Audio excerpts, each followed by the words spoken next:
সবার জন্য সমান না একতরফা হবে? আবু জেহেল বলল না, সবার জন্য সমান। তাহলে বলো তো দেখি তোমার ছেলে ইকরামা আল্লাহ নবীর কাছে শুধু গেছে তা নয়, তাকে বুকে বুকে কোলাকুলি করছে। যেমন আমরা ঈদের সময় এক মুমিন মুসলমান ভাই অপর মুমিন মুসলমান ভাইকে অন্তরে দিয়ে বুক দিয়ে ভালোবাসি, গলায় গলায় মিলে, এইভাবে আবু জেহেল তোমার ছেলে মুহাম্মদ রাসূলের সঙ্গে মিলছিল। বলো এবার তুমি তো আমাদের সর্দার, আমাদের নেতা, তোমার ছেলের জন্য কি ফয়সালা করা হবে? আবু জেহেল বলল একই শাস্তি, মৃত্যুদণ্ড দেওয়া হবে। তবে সর্দারের বেটাকে প্রকাশ্য সবার সামনে মারিস না, তাকে এক কাজ কর, জঙ্গলে নিয়ে গিয়ে বেঁধে দে, হিংস্র পশুরা ছিঁড়ে ছিঁড়ে খেয়ে নে। কোথাও দেখলাম আমাকে নিয়ে গিয়ে জঙ্গলে আদিবাসী রশিদে বেঁধে দেওয়া হলো, চারিদিকে পশুরা আসতে লেগেছে।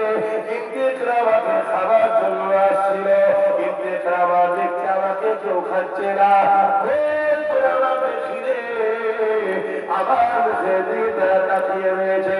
ইকরামা বলতে লেগেছে, এই জঙ্গলে হিংস্র পশুরা কেন তোমরা আমাকে খাচ্ছ না, আমাকে খেয়ে নাও।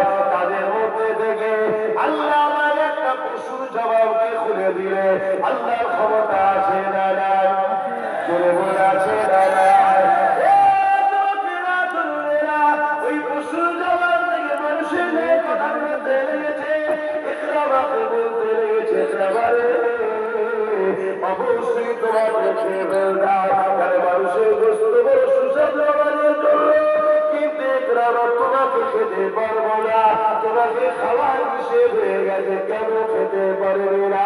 কেননা তোমার শরীর থেকে আখরি নবীর খুশবু বেরোচ্ছে।